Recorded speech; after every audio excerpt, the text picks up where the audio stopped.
Bien, mis amados hermanos, que el Señor les bendiga. Damos gracias a nuestro Dios por estar reunidos juntos una vez más para estudiar la palabra del Señor y poder dar continuidad a nuestro curso teológico medio de la Escuela de Teste con la materia sectas falsas. Y hoy vamos a hablar acerca de los adventistas del séptimo día. Esta organización que a nivel mundial es muy grande, ha crecido mucho, que es muy fuerte desde el aspecto económico, ¿ya? Son dueños de muchas universidades y que aparentemente, ¿ya? Camufladamente, solapadamente, aparentan ser protestantes, cristianos, ¿ya? Pero que a medida que usted va estudiando la doctrina de ellos, se va dando cuenta que entonces no son tan protestantes como aparentan. ¿Ya? Antes de comenzar, de entrar ya en la parte histórica de los adventistas del séptimo día, quiero dar algunas orientaciones con respecto a nuestro curso. ¿Ya? Es importante leer el material que yo le he enviado, pero también ver los videos. ¿Por qué? Porque no siempre, ni siempre yo voy a basarme solamente en el material. Quien me conoce y sabe cómo yo enseño, ¿ya? Sabe que yo siempre agrego cosas extras que no están en el material porque si no tendría que hacer un libro de 400 páginas, ¿ya? Entonces, lean su material, pero también vean los videos, porque a veces van a ver cosas que ustedes no van a encontrar en el material, pero están en los videos. Por eso hay que estar atentos y por eso grabo los videos yo, para que ustedes puedan entender la materia, ya que no podemos hacerlo presencialmente, entonces lo hacemos por este medio. ¿Ya?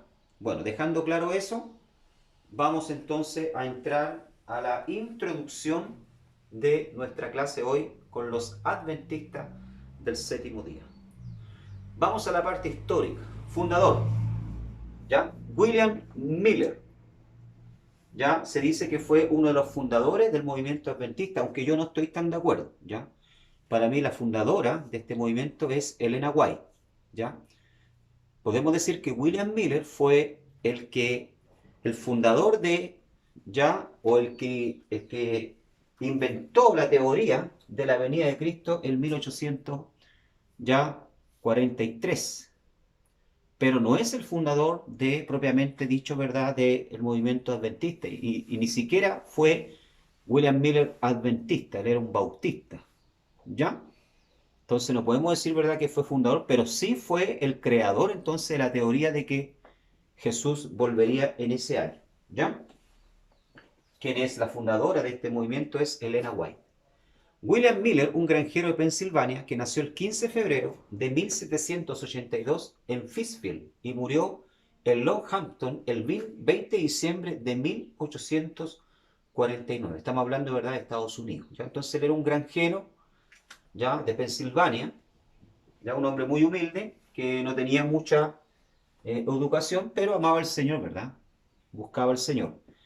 Miller era considerado entre sus amigos como un bautista consagrado, desinteresado y humilde. O sea, era una buena, ¿verdad? Un buen cristiano, una buena persona. Empezó a estudiar la Biblia cuando tenía 34 años, sin método teológico, ¿ya? O sea, él nunca cursó, ¿verdad? O hizo un curso teológico, por lo menos para poder saber cuáles eran las reglas de interpretación de la escritura, sino que comenzó autodidacta, ¿verdad? De forma autodidacta, por sí solo a estudiar, solo orientado por un libro de concordancias bíblicas, ¿verdad?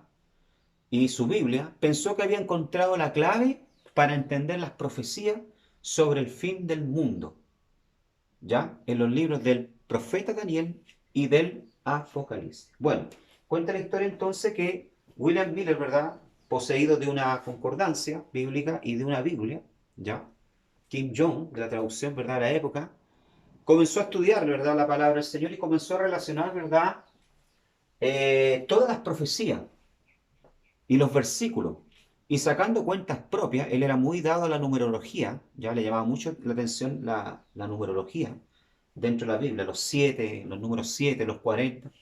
Sacó un cálculo y llegó a la conclusión de que Jesús, ¿verdad?, iba a venir en 1843. Y esto comenzó entonces él a enseñarlo, ¿ya? Por todo el país, en reuniones, en carpas, en iglesia, dando, ¿verdad?, conferencias de que en 1843 entonces Jesús volvería en forma visible a la tierra. O sea, le puso fecha ya a la venida del Señor. Aunque el fundador fue William Miller, el personaje central en la historia de la secta lo constituye Elena White, cuyos escritos son considerados por la jerarquía y los adeptos de los adventistas del séptimo día tan inspirados por Dios como la Biblia. ¿Ya? A su mano derecha está, ¿verdad?, William Miller, entonces, el fundador de la teoría de que Jesús vendría en esa fecha de forma visible. Fue un movimiento que en la época, déjeme decirle, hermano, tuvo mucho, ¿verdad?, mucha repercusión. Mucha gente se añadió a esto. Ahora usted se preguntará por qué. Porque cuando se habla, ¿verdad?, del fin del mundo o de la venida del Señor, son temas, ¿verdad?, que llaman la atención. Son temas que a uno lo hacen pensar, lo hacen reflexionar. Hasta uno mismo cuando está en la iglesia y escucha un mensaje así, ¿verdad?, que el Señor vuelve pronto, ya por su iglesia, estas cosas uno lo hacen, ¿verdad?, detenerse y reflexionar. Entonces son temas que llaman la atención. La escatología, ¿verdad?, es una doctrina que llama mucho la atención, ¿ya? Y sobre todo en la época, que no había tanta tecnología como la hay hoy, la gente era más sana en el pensar, ¿verdad? No investigaba tanto las cosas como hoy en día, que nosotros tenemos el Google y tenemos otros medios al alcance para investigar. Bueno, la gente creía, ¿ya? Y se unió mucha gente a este movimiento entonces esperando la venida del Señor para esa fecha. Pero hasta ese momento, hermano, ya, hasta ese momento, la iglesia adventista como tal no existía, ¿ya?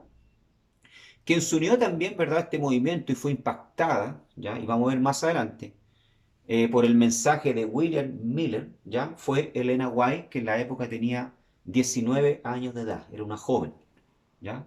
A su lado derecho está William Miller entonces, y a su lado izquierdo ahí está Elena White.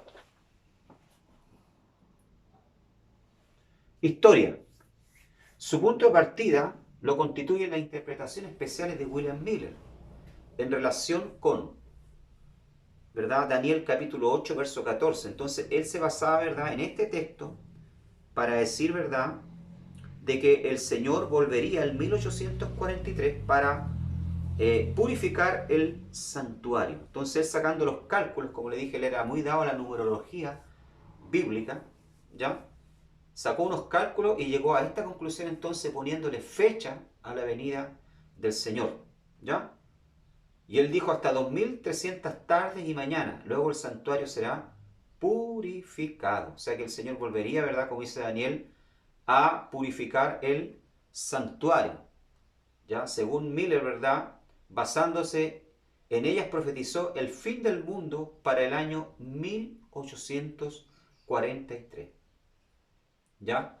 Lógicamente, como ustedes sabrán, ¿verdad?, esto creó, como dije anteriormente, ¿verdad?, una gran expectativa. Y no es solamente William Miller, hermano, han habido muchos que se han levantado diciendo que han tenido una supuesta revelación de Dios, ya hasta los días de hoy, ¿ya? Y muchos le han puesto fecha a la venida del Señor. Pero como ustedes saben, nosotros no podemos colocarle fecha a la venida del Señor, porque el día y la hora, dijo Jesús, que ni aún los ángeles del cielo saben el día y la hora en que el Señor vendrá, ni el Hijo del Hombre. O sea, si ni Jesús ni los ángeles, que son seres que están más cerca de Dios, saben la fecha de la venida del Señor, ¿cuánto más un mortal, ya, podrá saber la fecha en que el Señor vendrá? Por lo tanto, nosotros como hijos de Dios no podemos colocarle fecha a la venida del Señor. Como ustedes sabrán, bueno, en 1843 Jesús no vino. Al sobrevenir, ¿verdad?, el fracaso en Miller, rehizo sus cálculos nuevamente matemáticos, ya, parece que no era muy bueno para la matemática, y anunció el fin del mundo para el 21 de marzo de 1844. O sea, un año más. El 18 de abril de 1844 y el 22 de octubre de 1844. ¿Ya? Esto está registrado, hermano, en la historia, que aquí yo no estoy inventando, ¿verdad?, cosas. Esto está en la historia, ¿ya? Y eso quedó, está en la historia de los Estados Unidos, incluso. Porque como le digo, que fue un movimiento muy grande, que llamó mucho la atención, movilizó muchas masas de gente, porque él daba conferencias en todo el país, ¿ya? Viajaba por las iglesias, se arrendaban grandes galpones locales para dar sus conferencias. Y él tenía todo un mapa escatológico, lo mostraba, ¿verdad? Entonces, esto hizo con que mucha gente lo siguiera. Pero en ninguna, ¿verdad?, de estas fechas entonces Jesús vino. Paradójicamente, este último fracaso proporcionaría, ¿verdad?, a la secta uno de los puntales de su teología. El 23 de octubre de 1844, uno de los adeptos, de los tantos seguidores de William Miller, llamado Hiram Epson, comunicó que había experimentado una visión, dice, en la que había visto cómo Cristo llegaba hasta un altar en el cielo. De esta visión, ya de Hiram Epson, se dedujo que Miller no se había equivocado en cuanto a la fecha, sino que solo había errado en el lugar hacia el cual se dirigía Cristo. ¿Ya? O sea, como Cristo no vino de forma visible, ¿ya? Ustedes se imaginarán, ¿verdad?, la decepción que esto causó en muchos seguidores. De hecho, el grupo se disolvió. Pero hubo un grupo, ¿verdad?, que quedó. Entre estos estaban este hombre, Hiram Epson, que dijeron: hey, William Miller no se equivocó. Se equivocó, ¿verdad?, de la forma en que vendría el Señor, pero el Señor, yo tuve una visión, dijo Hiram Epson, ¿ya?, en que el Señor venía de forma visible, pero no a la tierra, sino a un santuario en el cielo. ¿Ya? Eso lo vamos a ver más adelante, que es la teoría también que ellos tienen de la purificación del santuario, ¿ya? Los adventistas del séptimo día, ¿ya? Entonces, ¿verdad?, hubo mucha gente que creyó en esto, pero William Miller, ¿verdad?, rechazó esta reinterpretación, ¿verdad?, de la profecía que él había dado, porque, como dije anteriormente, a pesar de todo, William Miller era un hombre temeroso de Dios, era un hombre humilde. Entonces él prefirió retirarse a su casa, reconoció públicamente su error, pidió perdón y se retiró a su casa y nunca más se supo de él. Posteriormente, el fin del mundo volvería a ser anunciado por la secta en repetidas ocasiones, entre ellas en 1854 y en 1873. Esto es importante que ustedes lo conozcan, hermano, porque muchas veces los adventistas de pie, como se dice, ¿verdad?, los adventistas más nuevos no conocen esta historia. Desconocen esta parte de la historia de los adventistas, ¿ya? Al igual que como vimos la semana pasada, los testigos de Jehová desconocen los orígenes de los testigos de Jehová. Por eso piensan que están en un movimiento correcto, de que la iglesia de ellos es la única salva, de que la iglesia de ellos es la única más perfecta, ¿ya? Hay que aclarar que Miller no fue adventista, como dije al comienzo. Y cuando sus profecías fallaron, él reconoció su error y se retiró a su casa, donde nunca más se le vio. Además, él no aceptó la reinterpretación, como dije anteriormente, de Hiram Epson, que se le dio a sus profecías por Ellen White y Hiram Epson, ¿ya? Entre esos, ¿verdad?, que quedaron del movimiento de William Miller, ¿ya?, fue Hiram Epson y Elena White, ¿ya? Y Elena White, tanto Elena White, ¿verdad?, como Hiram Epson, ¿verdad? Elena White era considerada la profeta, ¿ya? Ella siempre se presentó como profeta, ¿ya?, la profeta de las visiones, ¿ya?, igual que Hiram Epson.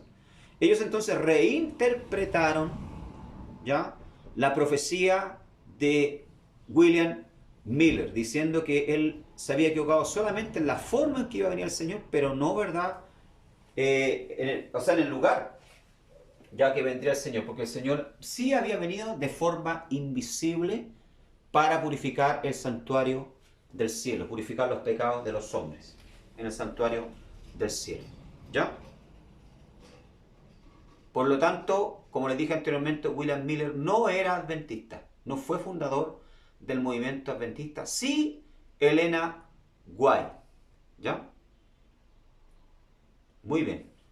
Vamos a hablar un poco acerca de la fundadora del movimiento adventista, Ellen White, ¿ya? Ellen White nace en 1827 en Estados Unidos. Ella dice que sus padres y ella eran metodistas, ¿ya? Ellos eran de la iglesia metodista, lo que conocemos hoy en día como metodista pentecostal. pero fueron excomulgados, ¿ya? Fueron excluidos, ¿verdad?, de la membresía por estar frecuentando las charlas de William Miller y abrazar su doctrina, ¿ya? O sea, los pastores de la época de la iglesia metodista, lógicamente, al ver que Elena White, ¿ya?, hacía parte y su familia visitaban las charlas de William Miller, entonces lo excomulgaron de la iglesia. Porque cualquier hermano se daba cuenta que ese movimiento no era verdadero, era una secta, ¿ya? Y que ese movimiento era un movimiento falso porque ellos le colocaban fecha a la venida del Señor, ¿ya?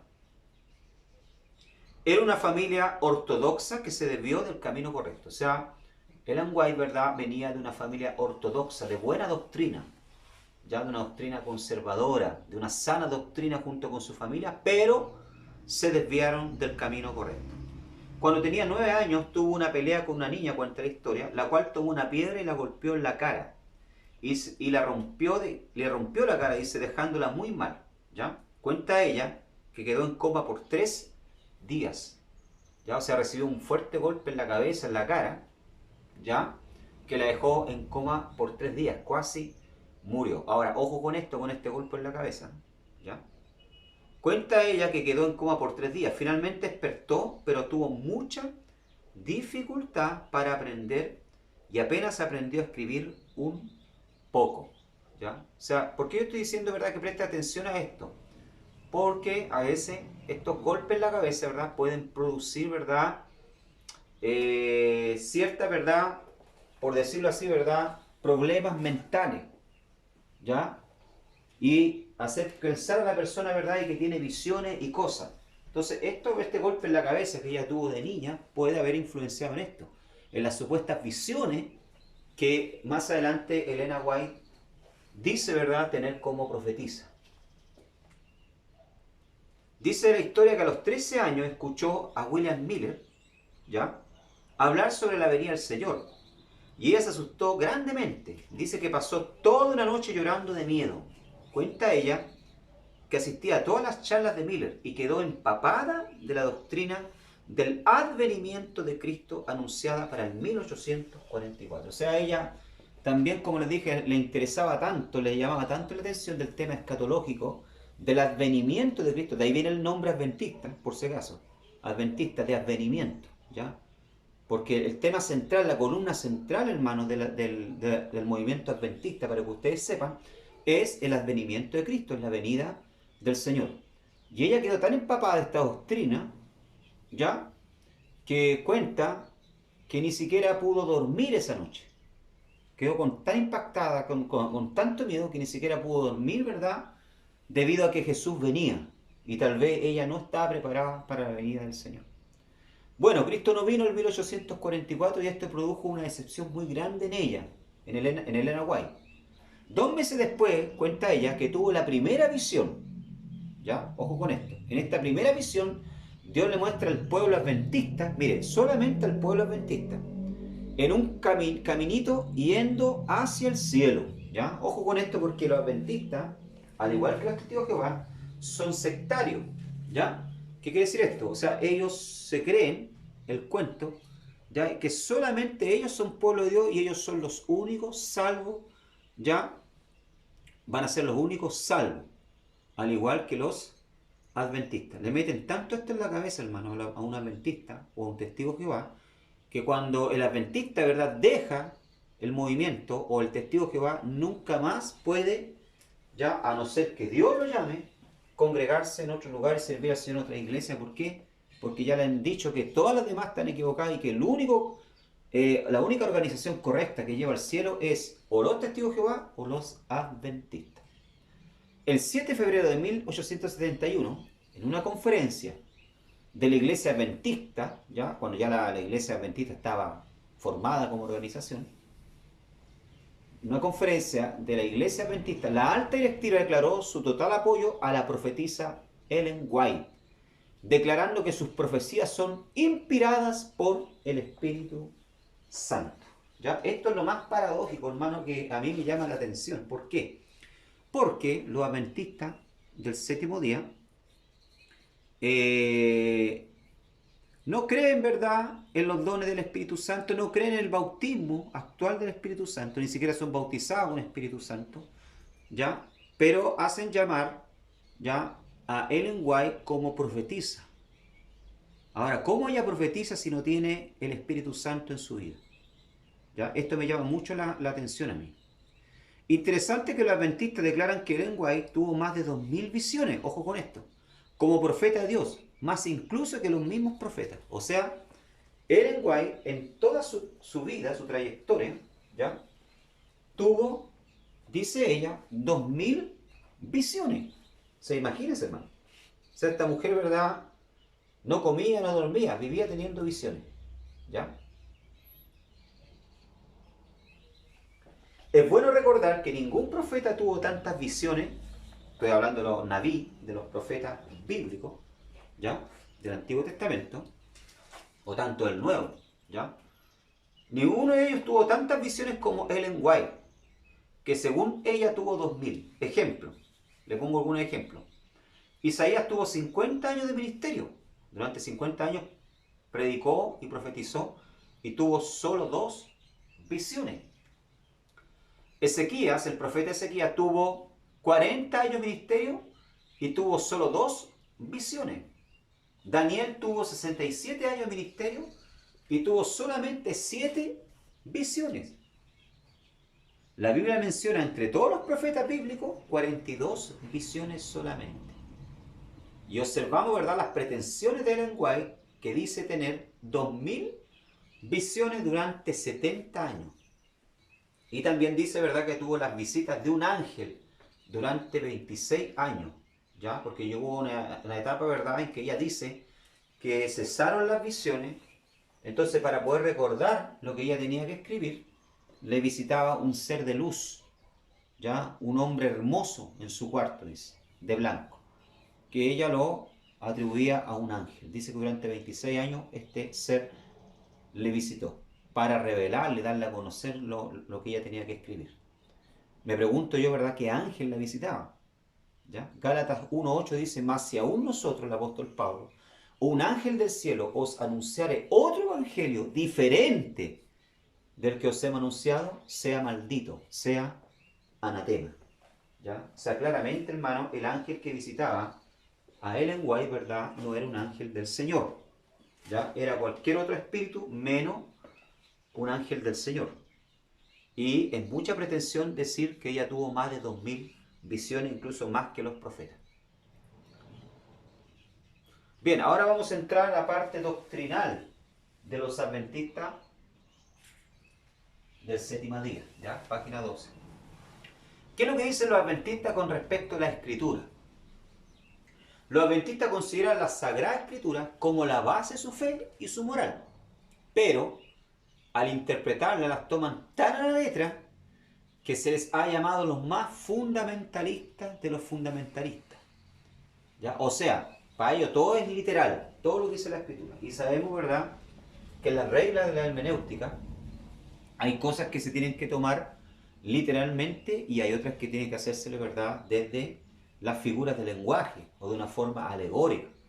¿Ya? Por ejemplo, en el libro de Apocalipsis, Juan dice que vio un dragón de 7 cabezas. Una mujer, ¿verdad?, montada en un dragón, dice. ¿Ya? Usted no va a poder tomar eso literalmente, porque nunca una mujer se va a montar arriba de un dragón, porque los dragones ni siquiera sabemos si existieron. ¿Ya? O sea, ahí hay un simbolismo. Ahí hay que usar las reglas de interpretación y ver qué figura de lenguaje. Juan dice también: yo vi una bestia salir del mar. ¿Ya?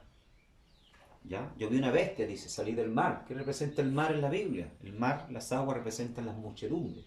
La bestia representa, ¿verdad?, ¿qué? Representa al anticristo que va a salir de en medio de las naciones, de las muchedumbres. Eso es lo que Juan está diciendo. Daniel dice que ve un cuerno pequeño. ¿Ya? Cuando habla de cuerno, ¿de qué está hablando? ¿Ya? Entonces, por eso le digo, o sea, hay cosas que se pueden tomar literalmente, pero hay otra verdad que hay que interpretarla a la luz de la hermenéutica, de las figuras del lenguaje.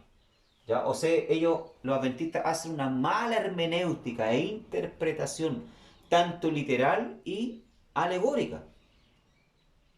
Pablo advierte sobre esto en 2 Timoteo 2:15. Procura con diligencia presentarte a Dios aprobado, como obrero que no tiene de qué avergonzarse, que usa bien la palabra de verdad. ¿Ya? O sea, tenemos que usar bien la palabra de Dios, de verdad. Tenemos que interpretarla correctamente, por eso es que tenemos que estudiar, por eso es que tenemos que profundizar, ¿ya? En el estudio, en la escritura. Los adventistas también del séptimo día creen que los escritos de Ellen White son una fuente autorizada de verdad. ¿Ya? O sea, ellos dicen que los escritos de Ellen White son tan inspirados como la Biblia, tan a la par de la Biblia, ¿ya? Porque tienen el espíritu de la profecía de Ellen White. Este es quizá el error fundamental de la iglesia adventista. Su creencia enfatiza que el tener estos libros entre ellos los convierte en la única iglesia verdadera y que estos escritos tienen la misma fuente de inspiración que la Biblia. O sea, aquí vemos algo similar con la doctrina de los testigos de Jehová. De hecho, hermanos, los testigos de Jehová, ustedes saben, como estudiamos anteriormente, bien, tienen una raíz, ¿verdad? Y un origen en los adventistas. ¿Ya? Charles Russell salió del movimiento también adventista. ¿Ya? Para ellos, Ellen es la escritora inspirada más reciente y por eso sus escritos deben ser preferidos. O sea, ellos enseñan lo mismo que los testigos de Jehová, que para poder entender la Biblia hay que usar los escritos de Ellen White. Y los testigos de Jehová dicen lo mismo con respecto a los escritos de Charles Russell. Para nosotros los cristianos evangélicos, la escritura es nuestra única y absoluta autoridad. O sea, no hay otra. ¿Ah? Puede ser el comentario bíblico de el mejor que haya salido, ¿ya? Del mejor erudito teólogo de la historia. Pero la escritura es nuestra base, ¿ya? Y es la verdad autorizada y absoluta, no hay otra. Creemos que la palabra de Dios es inspirada, infalible, autoritaria y suficiente. ¿Qué quiere decir esto? O sea, no necesitamos otro libro. Es claro, tenemos libros de apoyo, tenemos comentarios bíblicos, a veces para poder entender un poquito mejor el trasfondo histórico, cultural, ¿ya? ¿Qué es lo que quiso decir el escritor? Pero la palabra de Dios es inspirada y es suficiente. Según de Timoteo capítulo 3, versos 16 y 7. Toda la escritura es inspirada por Dios y útil para enseñar, para redarguir, para corregir, para instruir injusticia, a fin de que el hombre de Dios sea perfecto, enteramente preparado para toda buena obra. O sea, la escritura es inspirada. La escritura, ¿verdad?, es la única reconocida como inspirada por Dios, hermano. Dios no dejó otro libro, ni de Mormón, ni los libros, los comentarios de los testigos de Jehová, ni de los adventistas. No, solamente la escritura es reconocida como inspirada por Dios y útil para enseñar, dice. ¿Ya? Entre otras cosas para redarguir y corregir, dice. ¿Ah? O sea, para de repente tirar la oreja, para corregir el mal camino, para hacer al hombre, a la mujer sabia, ¿ya? Para que seamos perfectos, dice. Por eso es que rechazamos cualquier otra doctrina, ¿ya? Persona o movimiento que intente usurpar la autoridad de la Biblia al hacerse pasar como la autoridad igual o superior. Entonces aquí se equivocan los adventistas y Ellen White, ¿ya? Eso con respecto a la escritura. Ahora, con respecto a la doctrina del sacrificio expiatorio de Cristo, ¿ya? ¿Qué es lo que ellos enseñan?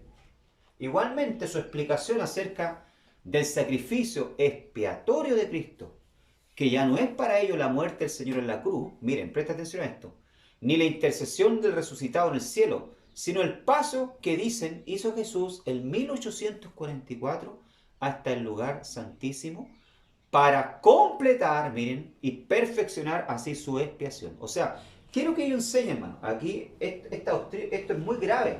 Esto es muy grave. ¿Por qué? Porque ellos dicen que cuando Jesús murió en la cruz del Calvario, Él no hizo expiación por los pecados de la humanidad. ¿Ya? Sino que Él vino a hacer expiación, y la expiación comenzó en 1844, cuando Él vino al lugar santísimo, ya en el cielo. En 1844 Él vino de forma invisible. Ahí comenzó la obra ya de expiación, según la visión de Irán Epson. Es para ello de suma importancia, a pesar de carecer de fundamentos bíblicos. ¿Ya, amado hermano? Esto es terrible. ¿Por qué? Porque si Cristo, ¿verdad?, no hizo expiación y su expiación no fue completa en la cruz, entonces ¿para qué Jesús murió en la cruz? Entonces todavía usted y yo seguimos en pecado. Esto es lo que los adventistas enseñan con respecto al sacrificio expiatorio de Cristo. Y ellos creen que a partir del 1844 Jesús todavía está purificando el santuario y está haciendo expiación por los pecados de los que estamos vivos, ¿ya? Y de los muertos. ¿Ah? Esto es lo que enseñan, ¿verdad?, los adventistas del séptimo día. Ellos creen que la obra de Cristo en la cruz fue incompleta. O sea, mire, hermano, esto es terrible, ¿ya? Faltó la expiación final en el santuario celestial. Creen que desde la crucifixión hasta 1844 se juzgó y limpió el santuario de los pecados de los muertos.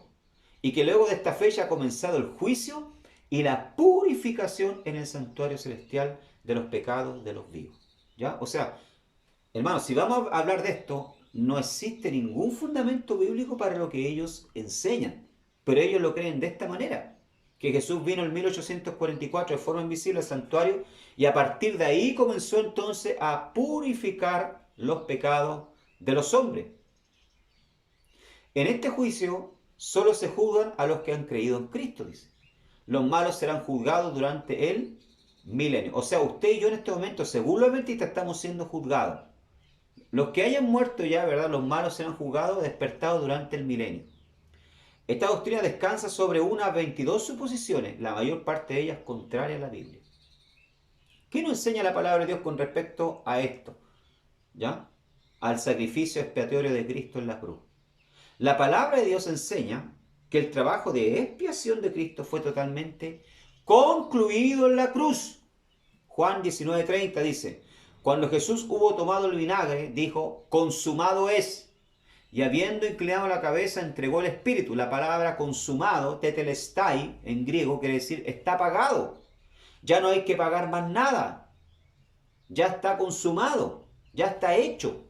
De hecho, dice la palabra del Señor que el velo del templo en ese momento es cuando Jesús dice esas palabras, se rasga, se abre el camino a la presencia del Señor. O sea, los pecados de la humanidad quedan perdonados. La deuda queda saldada. No hay una expiación, hermano, incompleta, como enseñan los adventistas del séptimo día. Cuando Jesús, ¿verdad?, muere y resucita, va al trono de Dios, ¿verdad?, con su propia sangre y se presenta delante de la presencia del Señor. ¿Ya? Pero no viene un supuesto santuario celestial a seguir expiando los pecados, ¿verdad?, de la humanidad, porque, como enseñan los adventistas, ¿verdad?, su expiación fue incompleta. No. Una vez que Cristo muere en la cruz, ¿verdad?, expía los pecados de la humanidad. Ahora, todos aquellos, ¿verdad?, que creen en Él y que le aceptan como su Salvador, tienen derecho a este beneficio del perdón, de ser lavado, limpiado con la sangre de Cristo. ¿Se imagina usted, hermano, que la expiación de Cristo en la cruz del Calvario hubiese sido incompleta, como enseñan los adventistas? ¿Estaríamos en pecado todavía entonces?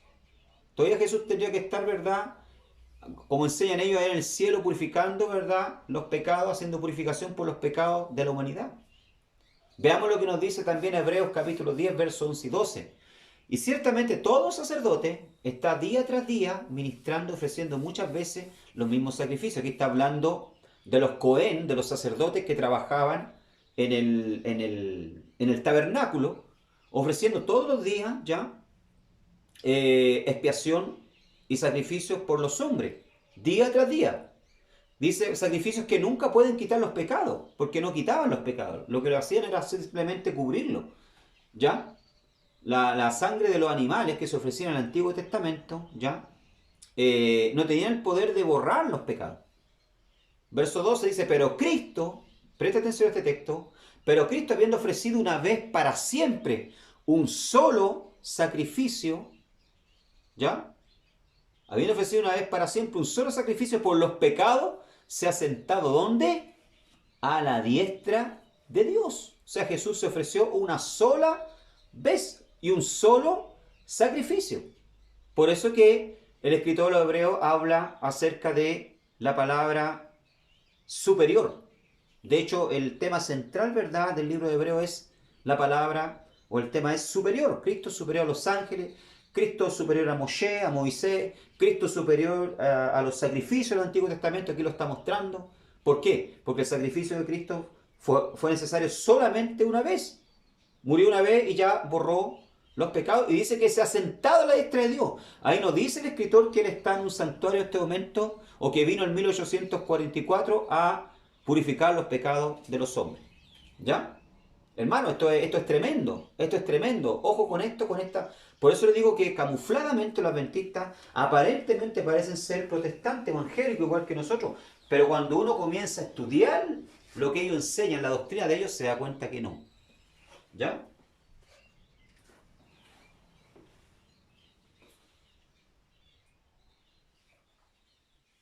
¿Qué enseñan los adventistas con respecto a la inmortalidad del alma y el infierno?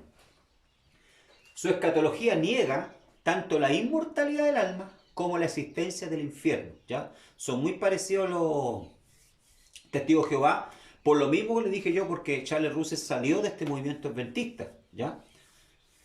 Se caracteriza en lo relativo a la segunda venida de Cristo por un anuncio errático y casi enfermizo de la fecha del fin del mundo. ¿Ya? O sea, ellos, los adventistas, se distinguen inmediatamente de además denominaciones porque le dan mucho énfasis a la venida del Señor y, como dije, lamentablemente muchas veces han dado fecha y se han equivocado. ¿Ya? Pero ellos, ¿verdad?, niegan la inmortalidad del alma. ¿Ya? O sea, para ellos el alma no es inmortal, ¿ya? Sino que deja de existir una vez que muere. Y dicen que el infierno no existe. Los adventistas enseñan que el alma duerme y que los que creen en la inmortalidad del alma están en uno de los errores más satánicos de hoy. Dice. Los que no creen en el sueño del alma son de Babilonia o las hijas de Babilonia. Así nos llaman a las otras denominaciones, principalmente también a los católicos, ¿ya? Hijos de la Babilonia. ¿Ya? ¿Por qué? Porque ellos creen que el alma deja de existir, que el alma duerme, ya que no está consciente cuando la persona muere. Ellos creen que creer en la inmortalidad del alma es parte de la nueva era, del espiritismo, que es uno de los errores de Satanás, para extraviar a las personas y llevarlo a la falsa religión de los protestantes. Pero veamos lo que dice la Escritura con respecto al alma, a la inmortalidad del alma y a la conciencia del alma incluso después que muere. Pablo afirma la conciencia del alma después de la muerte, al decir que al partir del cuerpo iría a estar con el Señor. Veamos lo que dice Filipenses 1:23. Porque de ambas cosas estoy puesto en estrecho, dice Pablo, teniendo deseo de partir y estar con Cristo, lo cual es muchísimo mejor. ¿Por qué Pablo dice entonces que iba a ser mucho mejor estar con Cristo? Si el alma cuando muere, ¿verdad?, deja de existir. ¿Ah? Es lo que dicen los adventistas, que el alma deja de existir, que el alma duerme. ¿Ya? Pero Pablo dice que el partir con Cristo es muchísimo mejor. ¿Por qué? Porque Pablo sabía lo que le esperaba y que el alma no duerme cuando muere, ¿ya? Sino que está consciente, y lo podemos ver también en Lucas capítulo 23. El propio Cristo, quien como ningún otro sabía lo que estaba al otro lado del velo de la muerte, indicó que las almas de los difuntos estaban conscientes. Hermano, la persona cuando muere, ya los primeros 5 minutos de la muerte, la persona, ¿verdad?, despierta a otra dimensión, despierta a un mundo espiritual, pero no está en un sueño o en una aniquilación total. ¿Ya? O sea, la persona está consciente. Y lo vemos acá en la parábola del rico y Lázaro. Y en el Hades dice, ¿ya? En el Hades, o sea, en el infierno, alzó sus ojos, estando ¿en qué? En tormento. ¿Cómo sabía el que estaba en tormento si estaba durmiendo como hizo el adventista? Quiere decir, ¿verdad?, que el rico estaba consciente. Y vio, dice, de lejos, o sea, sus ojos están... Miren, aquí los sentidos están funcionando en el infierno, hermano. Los sentidos están funcionando. Ya dice que sentía los tormentos y dice que vio, o sea, está funcionando los ojos. Vio de lejos a Abraham y a Lázaro en su seno. Entonces él, dando voces, dijo, Padre Abraham, mira aquí la conciencia, mira aquí la memoria, cómo funcionan. ¿Ah? Padre Abraham, ten misericordia de mí y envía a Lázaro. O sea, reconoció a quién, a Lázaro. O sea, los sentidos aquí están funcionando. No están durmiendo ni aniquilados como enseñan los adventistas y los testigos de Jehová. Envía a Lázaro para que moje la punta de su dedo en agua y refresque mi lengua. ¿Qué es lo que estaba sintiendo entonces el rico? Estaba sintiendo sed. Se estaba quemando. Estaba siendo atormentado. Porque estoy atormentado ¿en qué? En esta llama. ¿Se da cuenta, hermano? O sea, el alma es inmortal, el alma no muere, lo que muere es el cuerpo. Incluso los sentidos en el más allá siguen conscientes, activos. Lucas 23, verso 43-44, y dijo a Jesús, acuérdate de mí cuando vengas en tu reino, le dice el ladrón en la cruz, ¿verdad, Jesús? Entonces Jesús le dijo, ¿qué? De cierto te digo que hoy estarás conmigo, ¿dónde? En el paraíso. Si el alma, ¿verdad? Como enseñan los adventistas, durmiera o se aniquilara, desapareciera, ¿por qué Jesús entonces le dice, estarás conmigo en el paraíso? Jesús le hubiera dicho, ¿verdad? Lo siento, pero ya tuviste tu oportunidad acá en esta vida, porque después de esta no hay otra. O lo siento, porque tú una vez que mueras vas a dormir eternamente, hasta el día del juicio. Entonces aquí los adventistas se equivocan. El alma sí es inmortal y sí existe el infierno y el paraíso. ¿Ya? Estamos viendo, ¿verdad?, la doctrina en la cual, ¿verdad?, creen los adventistas. Con respecto a la salvación, ¿qué dicen? Con respecto a la salvación. Por un lado, prometen la salvación a aquellos que obedezcan ciegamente una serie de consignas judaizantes, ¿ya? Como por ejemplo guardar el sábado, ¿ya? Esta es la señal más distintiva de los adventistas del séptimo día, el guardar sábado. Y ellos le dan mucha énfasis al guardar el sábado. De hecho, ellos dicen, ¿verdad?, que el sello de la salvación de un adventista es guardar el sábado. Seguir una dieta pseudo-levítica, ellos le dan mucha énfasis también al tema alimenticio. Y por otro, contradice la doctrina acerca de la expiación defendida por todos los credos cristianos, ¿ya? O sea, ellos, la verdad, las cosas que prácticamente la salvación para ellos se adquiere por obra, guardar el sábado y llevar una dieta pseudo-levítica, ¿ya? De hecho, ellos tienen muchas revistas y dan mucha énfasis al tema alimentario, ¿ya? Como todo culto secta, los adventistas enseñan un modo de salvación confuso. Alegan que usted es salvo ejerciendo fe en el sacrificio de Cristo y que la salvación es un regalo de Dios, todo bien hasta ahí. Pero por otra parte, afirman que si usted no acepta el mensaje adventista, corre peligro de salvación. O sea, sectarista, lo que yo estaba hablando en delante. ¿Ya? Y ojo con esto, hermano, porque a veces hay iglesias evangélicas que también son sectaristas. ¿Ya? Hay hermanos pentecostales que son bien sectaristas. ¿Ya? Hay hermanos asambleanos que son bien sectaristas, que realmente dicen que solamente la iglesia de nosotros es la mejor. ¿Ya? Y es la única que salva la Asamblea de Dios. No, otros dicen, no, es que la pentecostal es la mejor porque es la única que va a traer gloria a Dios. Y así, ¿se da cuenta? Entonces, tenemos que tener ojo con esto, no caer en este sectarismo. Porque, aunque hayan otras denominaciones, hermanos, que no hagan parte de la nuestra, pero también son siervos de Dios, también son siervos del Señor, y Dios también ahí está haciendo grandes obras. Pero los adventistas son sectaristas. ¿Ya? O sea, si usted no está dentro del adventismo, usted no es salvo. Pero por otra parte afirman que si usted no acepta el mensaje adventista corre el peligro de salvación. Ese mensaje incluye una serie de requisitos que nada tienen que ver con la salvación. Por ejemplo, de esto es que usted debe tratar por todos los medios de llegar a ser vegetariano, en lo que enseñan los adventistas. Porque lo contrario no pasará la gran tribulación. Es visto como un flojo espiritual si come carne. Ya yo conozco a harta gente, hermano, que come carne, entonces ya están perdidos. ¿Ya? Según los adventistas. No comen carne de cerdo y sus derivados. Todo bien, ¿verdad? La carne de cerdo, de vez en cuando es buena una chuleta, ¿verdad? Pero sabemos que la carne de cerdo también es mucho dañina, ¿ya? Y si no es bien preparada. Pescado sin aleta ni escama. Ya no comen, o sea, nada de marisco. Ya no comen nada de marisco que no tenga aleta ni escama. ¿Ya? No comen mucho de la comida del mar. ¿Ya? O sea, son bien judaizantes. Porque para que ustedes, los hermanos que no tienen conocimiento del mundo judío, ¿ya? Y lo digo esto con propiedad porque me he dedicado a estudiar el tema, un judío ortodoxo, ¿verdad? Un judío que guarda la Tanaj, que guarda la Torá, él no come producto del mar, ¿ya? Él come solamente peces, ¿verdad? Con aleta y escamas, pero no le come nada de moluscos del mar que no tenga aleta ni escama. ¿Ya? Porque para ellos son considerados, ¿verdad?, inmundos, no kosher, no santo, ¿ya? Tampoco toman café, o sea, ellos se les estaría el primero perdido, si fuera adventista. ¿Okay? Yo soy bueno por el café, ¿ya? Pero lo que ignoran lo que dice Jesús, ¿verdad?, en Marcos capítulo 7, versículos 18 y 19, con respecto, ¿verdad?, al creer que comiendo o no comiendo algo vamos a ser salvos, ¿ya? Es lo que pensaban también los fariseos. Él les dijo, también vosotros estáis así sin entendimiento.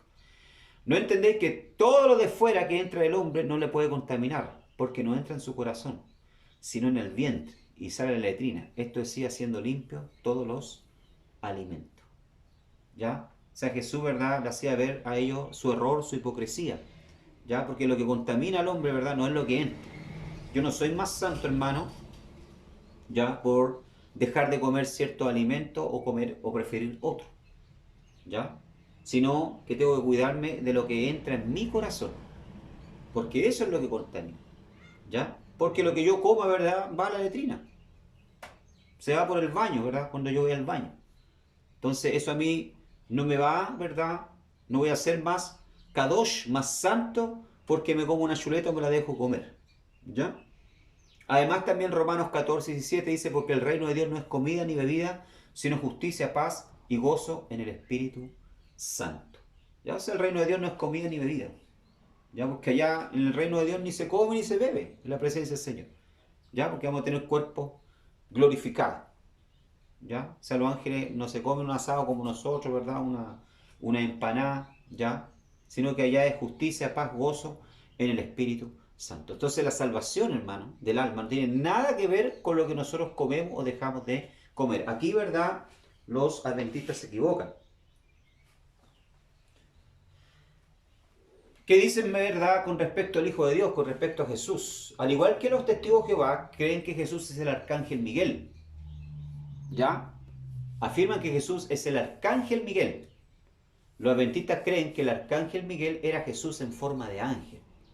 Los adventistas afirman que, al contrario de los testigos de Jehová, creen que Jesús es Dios, que forma parte de la Trinidad. O sea, ellos creen en la Trinidad. Creen que Jesús es Dios, pero que es el, el arcángel Miguel. ¿Ya? Pero como dije la semana pasada, Jesús no es el arcángel Miguel. ¿Ya? No puede ser el arcángel Miguel, hermano. ¿Ya? La Biblia en ninguna parte identifica a Jesús como Miguel. Antes en la Biblia hace una clara distinción entre Jesús y los ángeles. O sea, hay una clara distinción, hermano, entre Jesús y los ángeles. Y después le voy a darle un argumento muy fuerte. ¿Por qué Jesús no puede ser un ángel? ¿Ya? Hebreos capítulo 1, pero veamos primero un argumento bíblico. Hebreos capítulo 1, versos 5 al 8. Porque ¿cuál de los ángeles dijo Dios jamás? Mi hijo eres tú.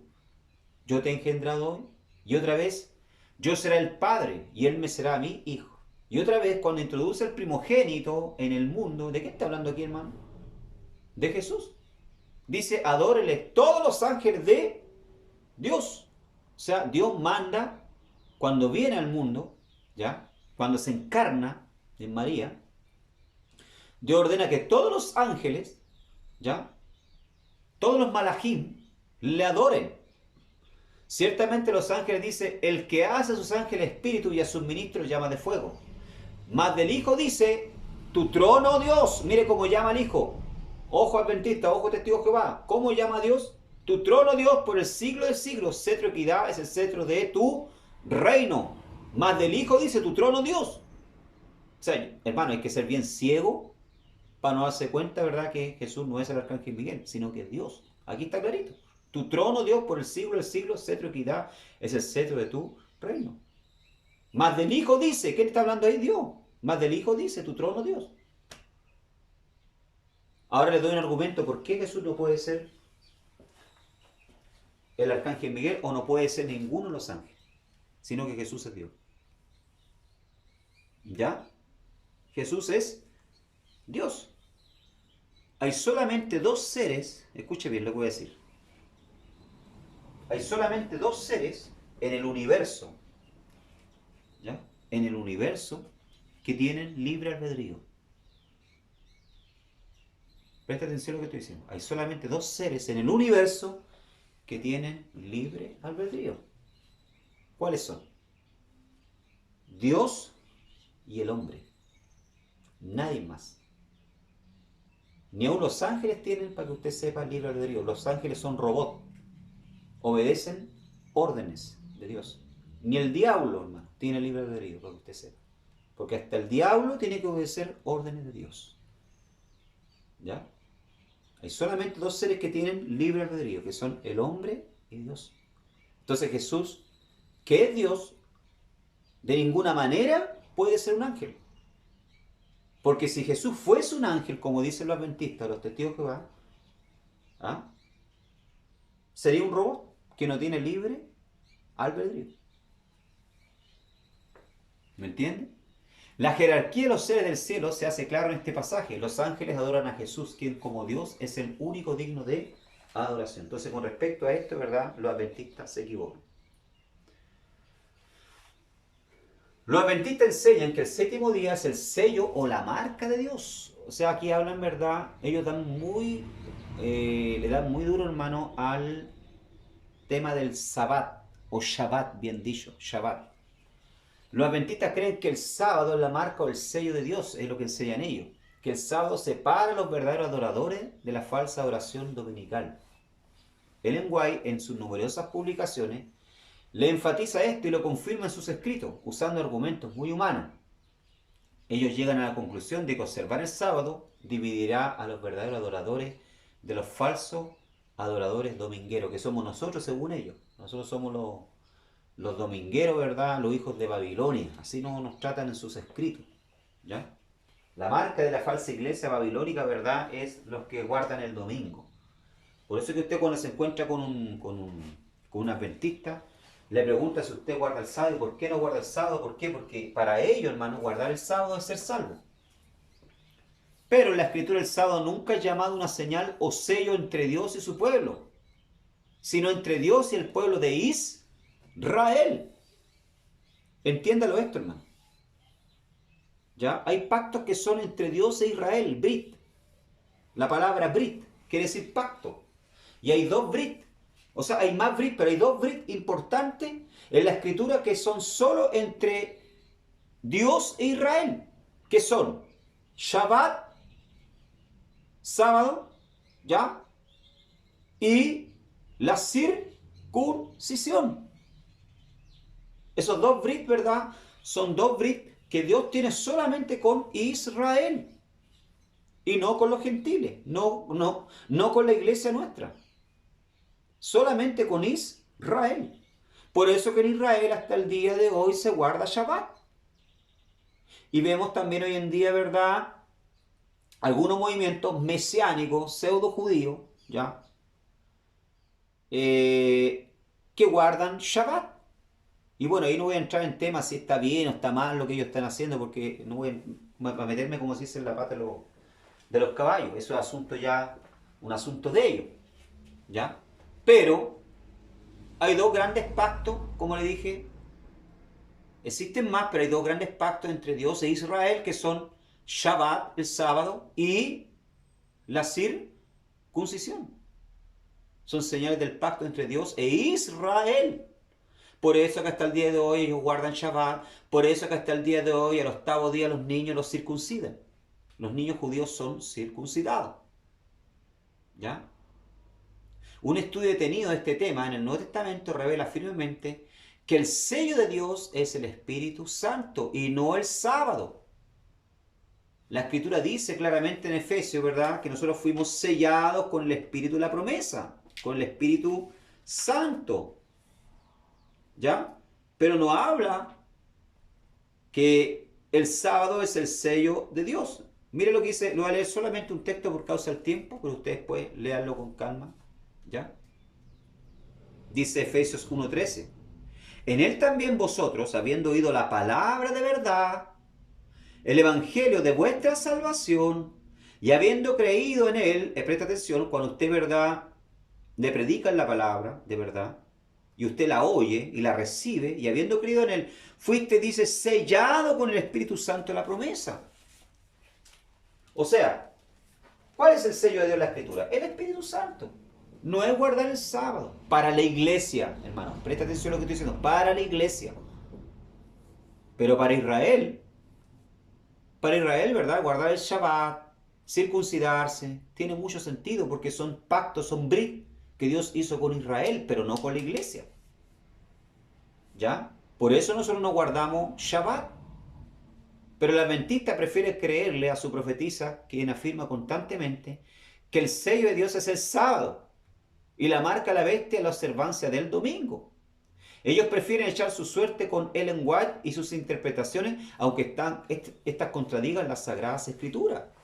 De hecho, dicen verdad que Constantino, ¿ya? Fue quien introdujo el sello de la bestia, o la marca de la bestia, que es guardar el domingo dentro de la iglesia. Y Ellen White está equivocada. No fue Constantino. Constantino en el 320, no me acuerdo bien, 323 me parece, la fecha, cuando realiza el primer concilio de Nicea. Ustedes se recuerdan quienes estudiaron historia eclesiástica, ¿ya? En el primer, segundo, tercer periodo. Está primero la iglesia apostólica, después la iglesia perseguida, y después viene la iglesia imperial. Sí, tercer periodo. ¿Ya? Cuando Constantino reconoce a la iglesia como la iglesia o la religión del imperio, en el concilio de Nicea lo que Constantino hace, ¿ya? Es apenas reconocer algo que ya los apóstoles venían, hermano, realizando, que era guardar el día domingo, que era el día de resurrección, ¿ya? En que Jesús había resucitado, ¿ya? Es claro que los judíos, ¿verdad? Porque la primera iglesia era judía, como yo les enseñé a ustedes, seguían guardando Shabbat, sí, seguían yendo al templo, pero eran mesiánicos, eran cristianos, creían en Jesús.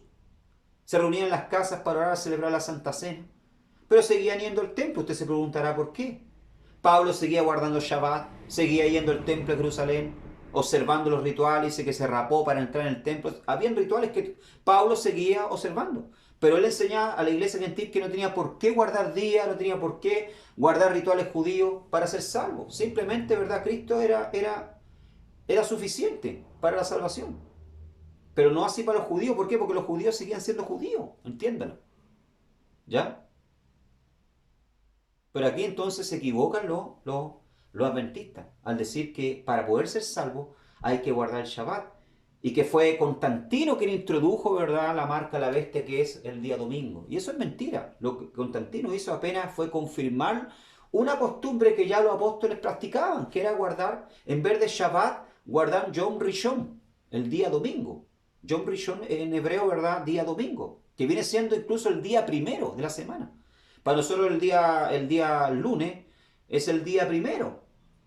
Para el judío, ¿verdad?, Yom Sheni no es el día primero, es Yom Rishon, día domingo. ¿Usted entiende? Entonces los adventistas, hermano, el séptimo día se equivocan al decir que para poder ser salvo hay que guardar Shabbat. Porque Shabbat, hermanos, Shabbat es solamente para el pueblo judío. Y déjeme decirle algo, los adventistas también se equivocan porque ni siquiera ellos observan Shabbat como tiene que ser observado. Si ellos fuesen a observar Shabbat como tiene que ser observado realmente, hermano, no podría hacer nada, ni siquiera encender la luz. Porque hasta encender la luz, apretar un interruptor, ¿verdad?, es trabajo. Y está prohibido todo tipo de trabajo para los que guardan el Shabbat. Aquí usted tiene, ¿verdad? Le voy a mostrar a continuación los ritos básicos para observar Shabbat hoy, en Israel, hoy en una comunidad judía ortodoxa. Estos son los ritos básicos para observar Shabbat. Y los adventistas no tienen idea de esto.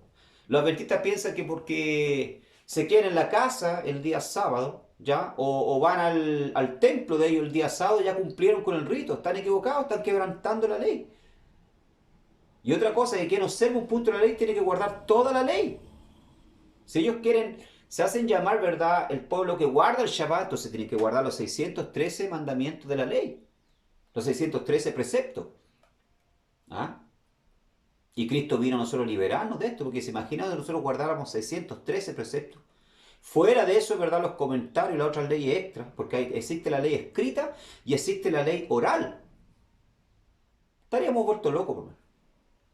Ritos básicos para observar Shabbat hoy, para un judío. Justo antes del atardecer del viernes, o sea, ellos empiezan a prepararse, hermano, para que usted sepa. Yo estoy muy por dentro de esto, ya, porque quien me conoce sabe que yo soy muy apegado al tema judío y a las costumbres judías. Ya he estudiado mucho, he profundizado sobre esto. Ellos empiezan a prepararse, hermano, Yom Shishi, día viernes, ¿ya? El día viernes ellos comienzan a prepararse a partir de las 3 de la tarde ya, para el Shabbat, el día siguiente. justo antes del atardecer del viernes, lo tradicional es que se enciendan 2 velas en la mesa. De esta forma se marca el inicio del Shabbat. ¿Quién tiene que encender las velas? Para que ustedes sepan. Yo he estado en celebraciones de Shabbat, he participado.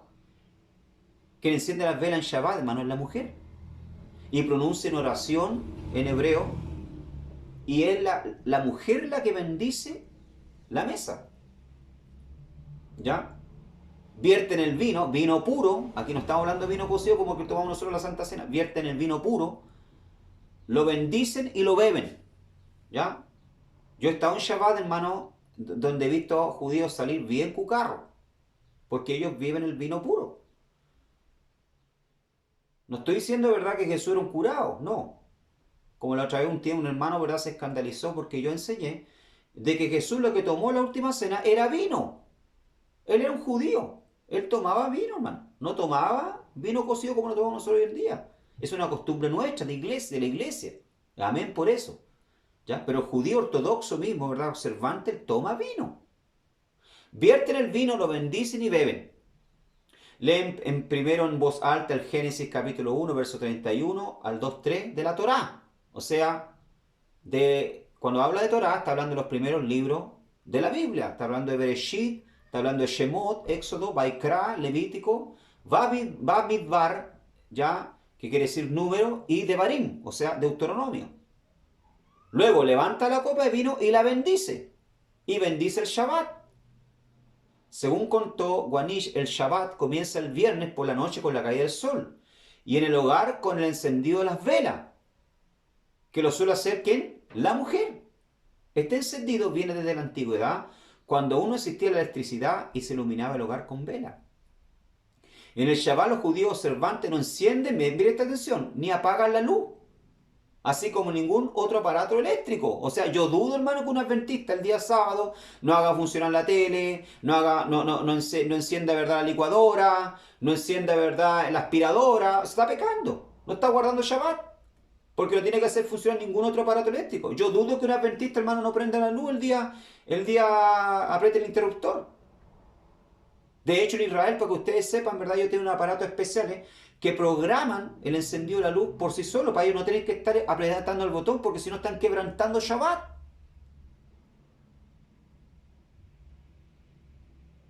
Para no violar el precepto de no encender fuego en todas vuestras moradas en el día sábado. Ahí está, Shemot 35:1-2, Éxodo. No trabajar en Shabbat y en Yom Kippur. Yo dudo, hermano, que los adventistas no salgan mucho a trabajar hasta el mediodía en el Shabbat. Para los judíos, al contrario, que para los cristianos, el día en el que está prohibido trabajar es el sábado y no en el domingo. De hecho, en Israel, si usted va para Israel hoy en día, yo tengo amigos que han viajado mucho para allá, conocidos, dicen que el día domingo es un día festivo, como el día lunes. Si el día que ellos guardan, hermano, es el sábado, es Shabbat. Pero el día domingo ellos estudian y trabajan. El Yom Rishon, día primero. Allá, día primero, día lunes, allá es domingo. ¿Ah? Entonces los adventistas están muy realmente equivocados con respecto a esto. Bueno, estas son las doctrinas bíblicas que nosotros creemos, en las cuales nosotros creemos. La iglesia enseña que la lectura de la Biblia ha de hacerse bajo la luz de la hermenéutica, o sea, de una sana interpretación. Esta es una buena interpretación, no tomándola e interpretándola de forma personal. Cristo expió los pecados de la humanidad en la cruz y con su muerte venció ¿qué? El pecado. No hay una expiación incompleta, hermano. Es una mentira lo que enseñan los adventistas. La Biblia es la palabra de Dios, todo es revelación. No se debe ignorar pasajes. No se debe, en verdad, tomar textos fuera de contexto. El alma es inmortal. Todos resucitarán al final de los tiempos en cuerpo y alma. Los justos serán salvados y los pecadores irán ¿a dónde? Al infierno. ¿Ya? El alma sí es inmortal y sí está consciente cuando muere. La existencia del infierno es un dogma de fe. Existe el infierno. Jesús habló, predicó sobre el infierno y ustedes tienen textos bíblicos. El domingo es el día del Señor porque fue el día en que Cristo resucitó. Lo importante son la fe y las obras y no lo que se come, hermano. ¿Ya? Yo no voy a perder mi salvación por comerme una chuleta. Si no, aquí estarían todos perdidos. ¿Ah? Cristo es el Hijo de Dios hecho hombre, no es el arcángel Miguel. La revelación terminó con Jesucristo. No puede haber ninguna otra revelación. Por lo tanto, Elena White, como sale ahí en el símbolo, ¿verdad?, está eliminada. ¿Ya? El adventismo es una secta falsa, es una falsa doctrina. Muy bien, hermanos, quedamos hasta aquí entonces. Espero que hayan aprendido. Que el Señor les bendiga. Y la próxima semana entonces estaremos con el próximo estudio de la próxima secta. Vamos a ver acá, vamos a conferir. Entonces ver cuál es la que sigue. ¿Ya? Vamos a ver inmediatamente cuál es la materia entonces que sigue. Les voy a darle la información acá inmediatamente. Voy a mirar aquí el material, la postilla.